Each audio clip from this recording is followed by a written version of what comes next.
I am woman phenomenally. Phenomenal woman? That's me, Maya Angelou. Welcome to this segment of the Afrocentrist podcast, The Woman, Her Story, and Her Impact, where I get to speak to women from across the globe, sharing their stories and how they are impacting their world. Coming to you every Wednesday, 4 p.m. GST. Of course, with your favorite show host, the energetic EJ. So make it a date with me every Wednesday. The Afrocentrist Podcast, proudly African.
Hello, so welcome to this episode of The Woman, Her Story, Her Impact, this beautiful segment on the Afrocentrist podcast. And yay! Whew, after such a long break, we are back. And I'm grateful to God that, when I went on that break, it was more like, we've done this for a while. Are we making progress? Should we continue? Should we not? But I'm grateful that, I'm back again on this journey, back big and better, right? So we're here to serve you great content. We're here to introduce amazing people to you. We're here to inspire you with the stories of people around the world who have gone through their own journeys and they have curated their stories to inspire you. And today I have such a beautiful, beautiful lady all the way from the US who's going to be sharing her story with us today. Her name is Tiana Clubb. And I know that you already have like her official profile at the beginning of this episode. But now, you know how we do it here, right? We want to meet her one-on-one. So I'm going to be asking her some trivia questions before we get into the conversation of the day, where she tells us her story and how she is currently impacting her world. Hello, Tiana. Hi. Hi. It's such an honor to be here on your platform, not in the US, but I'm in Dubai. That's so awesome. Yeah. Yeah, it's great to have you here. Thank you so much for availing your time. I know you're such a busy person, so every minute you spend with us here counts, and I'm grateful that you've created that time to be here with us. So, I want to know you one-on-one. So, Tiana, what is one of your most favorite memories of your childhood? Oh, wow. My most favorite childhood memory, let's see, it was, it's funny, it was going to Temple University with my aunt. So she was a student there at the time, and I would tag along with her, and we would stop at the food trucks, we would get egg rolls. But, I really felt like a grown up, like I'm learning something here, had my pen and paper, my pad, my coloring books, and thought I was doing something. But, I just reflect back on that today and to see how, education always was the foundation and important, with my upbringing and with my family. So it's that memory that I hold on to. Awesome. That's beautiful. So that means that you've just been like a bookworm since you were young. It's funny, so I love to read. I love to learn. And one thing that I do is I seek knowledge. And that's something that I've always done. I've always been a knowledge seeker, whether it's, through college classes or books that I've read, or just, people that are way more experienced than I am. It's just always been something that I've enjoyed. Absolutely. Before we started recording this segment, I was asking you because I know that, on your profile on LinkedIn, for example, you are into finances. But you mentioned that, you started in the arts and then you took one turn and then you loved it. And here you are today. So, Tiana, I want you to tell us your story. How did your journey begin into where you are today as a financial expert?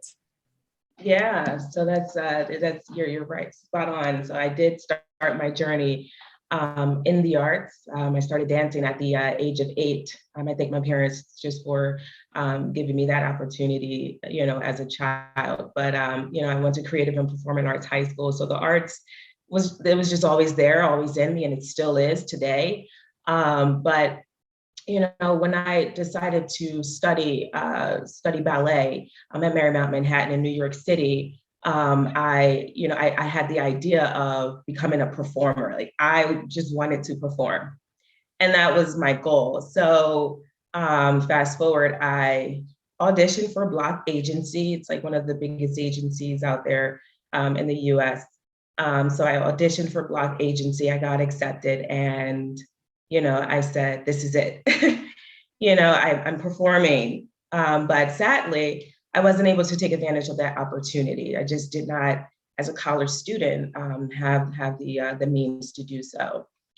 So, I was very down about that, not being able to take advantage of that opportunity, that so much that I left the dance department. I stopped dancing, and but it led me to where I am today, to figure out, okay, well, what's next for me?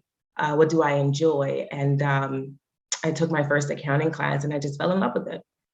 I fell in love with I've always loved numbers. So the idea of being able to analyze a business, with numbers, oh man, it just really fascinated me. And that's kind of just how I started, my trajectory where it is today. That's interesting, right? Because you felt from the beginning you were passionate about dance, about art, and then for some reason, because you couldn't at the time, you found yourself doing this other thing. Like you found yourself loving numbers, and then let's do accounting, and then you loved it, and that's what has led you to where you are today. Before we go deep into that story of how you're doing right now and impacting the world with your financial prowess, can I talk about passion a little bit there?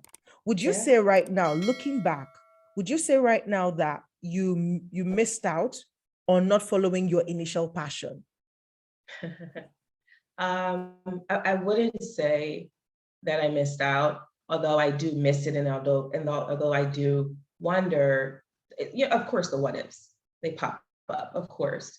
But I was still able to connect to that medium. So I danced with a modern dance company. I did that for a few years.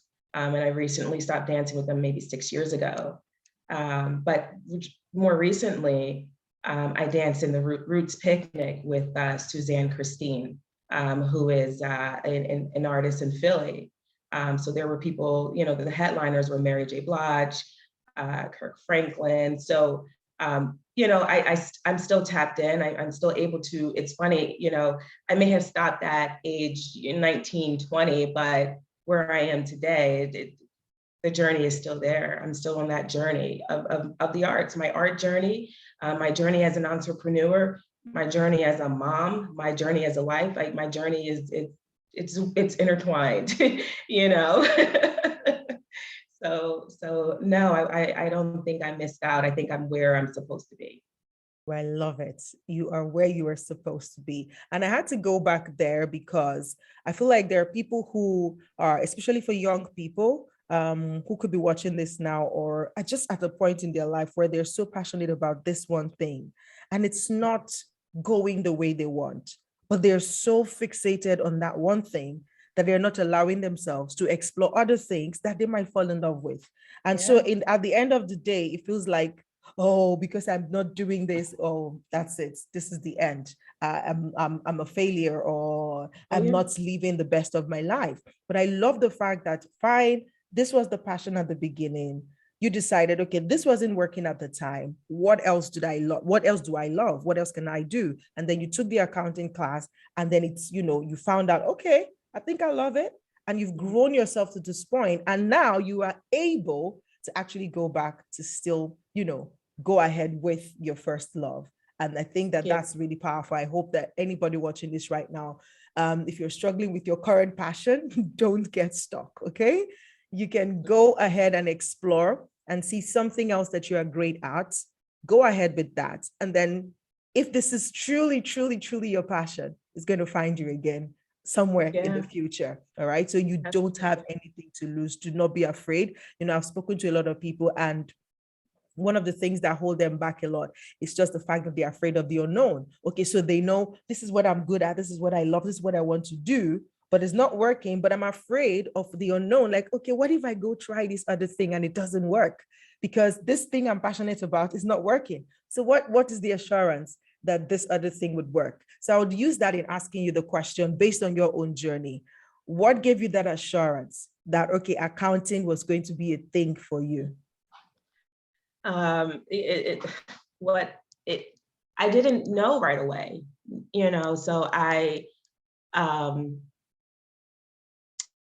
uh, y- I had those moments. You talked about where you felt like I'm a failure, because I did. When I decided not to continue, I did feel like a failure. There were many times, in my journey where I felt like a failure. When I got let go from jobs, felt like a failure. But I just I've always been one to be optimistic, just about where I'm going and where I'm headed.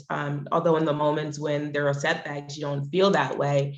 I can always find that optimism in those moments, and I just keep going. I pray about it, and just through my faith and what I believe in. I have faith in higher power, and I have faith in myself, and that just kind of keeps me going. But I wasn't sure that it was accounting, because I mean it took me a journey to even say, okay, yes, this is what I'm going to do. I launched recently my business this year, thanks to people that believed in me, organizations that I'm a part of, Women Elevating Women being one of them.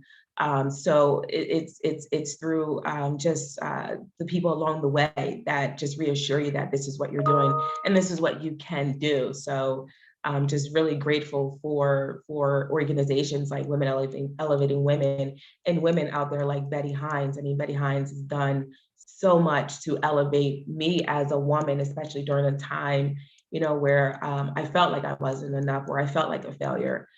So just the impact of her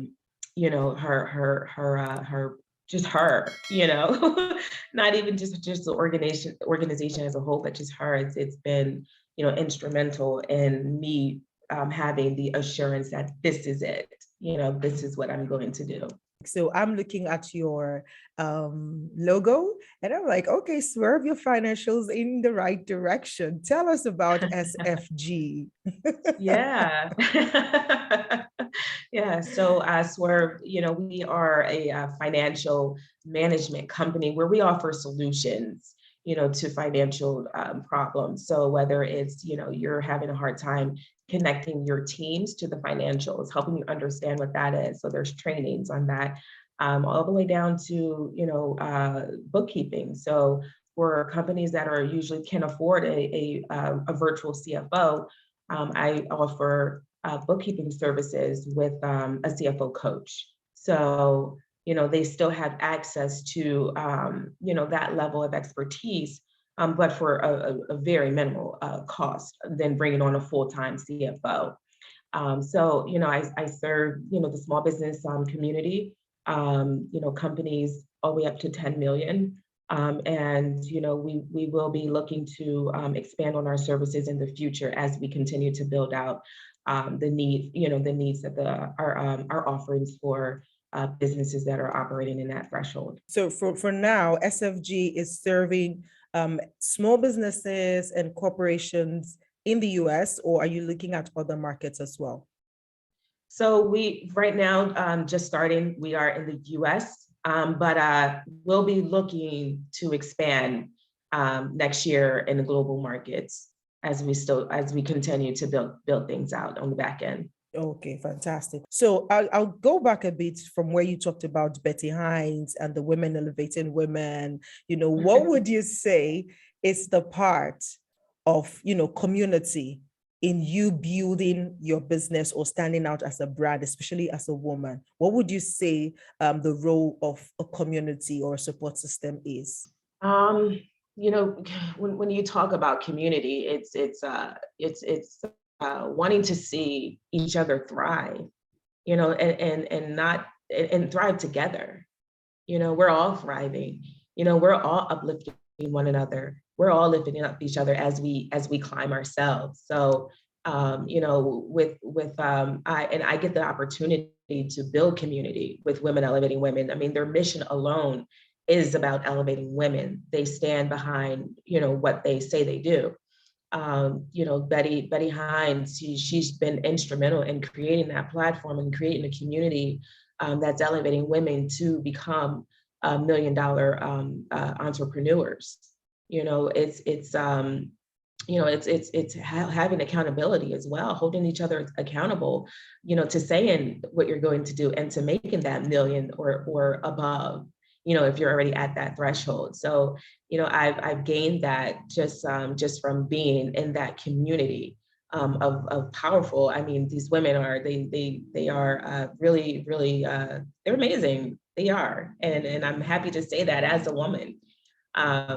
So it's about just giving each other what you want and what you expect, out of the community. Yeah, being the part of that, love it. Even the name, like you said, says it all. Women elevated women, and just supporting each other and ensuring that, that dream, that goal is reached with the support of everyone in the community. Fantastic. So, talking to finally, before we close this out, is I want you to speak to women. I mean, it took you a while from when you decided, okay, accounting, let's see how it goes. And you said you just launched out fully into your own business, this year. Between that time that you started your accounting journey and when you finally stepped out into being an entrepreneur and setting up a business, what are some of the challenges that you faced that you can use in speaking to any woman watching this right now? So during my journey, so from the time that I took my first accounting class to now, which was probably 10 years ago, I did work, so full-time job. So I was a CFO for an engineering firm. I rose to that position within 5 years of being with the company. And from there, it's when I got the entrepreneur bug. It was always in me. Prior to that, I had a jewelry company. I had a mentoring program for girls wanting to continue their education in the arts. But at the time, just being a single mom, it just didn't work out, and working a full-time job. So, I started too soon. It was something too soon.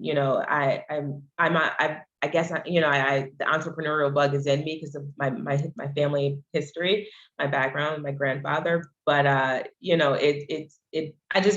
wasn't ready, and that you have to know when to walk away and to say, okay, I need to solidify some more things before I take this journey. I'm not ready for this journey. It's the same with dance. But I've also had some mental health challenges that I had to deal with, throughout my journey, and it was dealing with those challenges where I didn't feel like I was enough, where I did feel like a failure, where I did feel like, am I capable? But it's good. It's mental. I had to get over those challenges and just keep going. So I had to build myself back up. So these were some of the lessons that I've been learning and continuing to learn, as I continue my journey. I love it. I love it. I love the fact that, you said you had to go back and say, okay, this is not working. There's things that I need to fix. And I love that you worked because I mean, like you said, at some point you felt like you came in early, you came in too early into the entrepreneurship space. But I'm glad that you caught it and then you went back and then worked for a while to build capacity for you to be where you are today. And I think that this is one message that I would like to plug in here for anybody watching this right now, especially women. There is nothing wrong for you to have an entrepreneurship spirit and still work for a while to build more capacity if you do not have the capacity you need for your own business, because there's such a thing as getting into the market too early. I've experienced that personally. I got into too early. I had no clue about business. Right.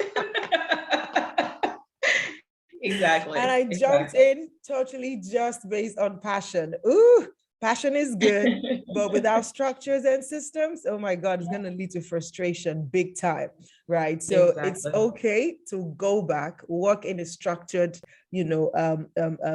structured place so that you can gain capacity, understand the part and parcel that makes a business work. And then you can come back because at the end of the day, it's your dream.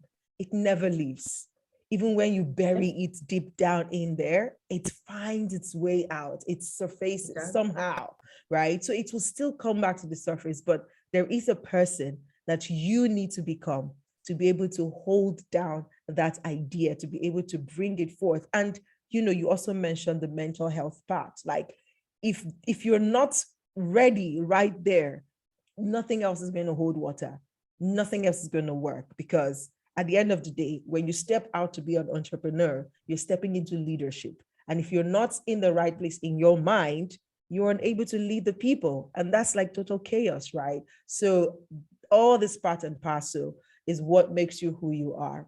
And like Tiana mentioned here, she said it took 10 years between when she fell in love with accounting and now that she's into the business full time. 10 years is a long time, but it's a perfect time. It's a good time to learn, to grow, to stretch, to gain capacity. And I love the fact that this is how your journey has gone, Tiana.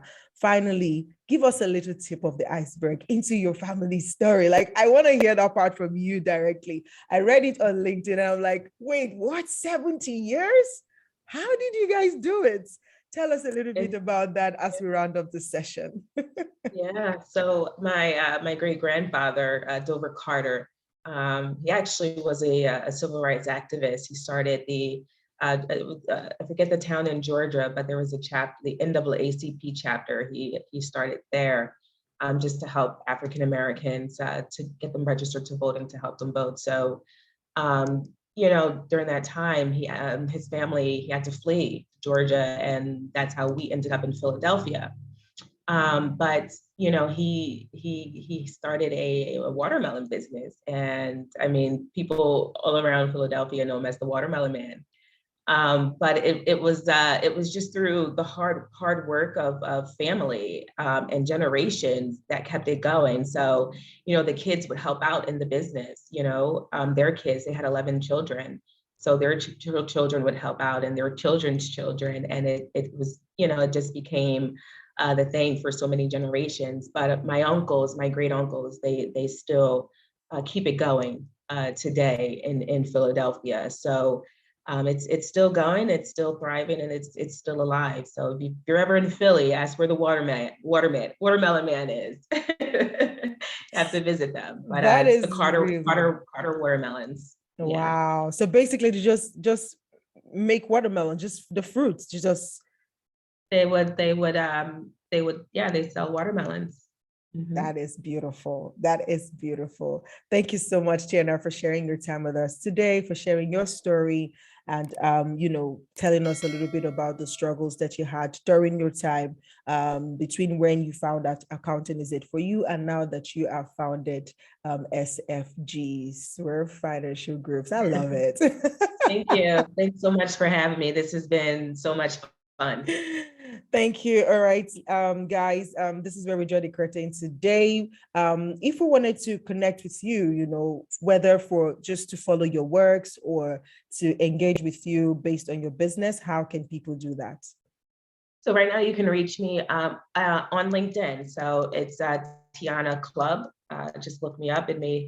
I should come up under Clubb, or you can search my company name as well on LinkedIn, and you can connect with me on there. Okay, fantastic. So guys, go follow Tiana Clubb. I'm going to leave the link to her LinkedIn account in the description of this video, as well as of that of the audio, and also for the Swerve financial groups. If you are having any challenges with your finances and you want to get that in place, I love their tagline, Swerve your financials in the right direction. So if your financials are going zigzag, wiggy wagga, you want to swerve it right.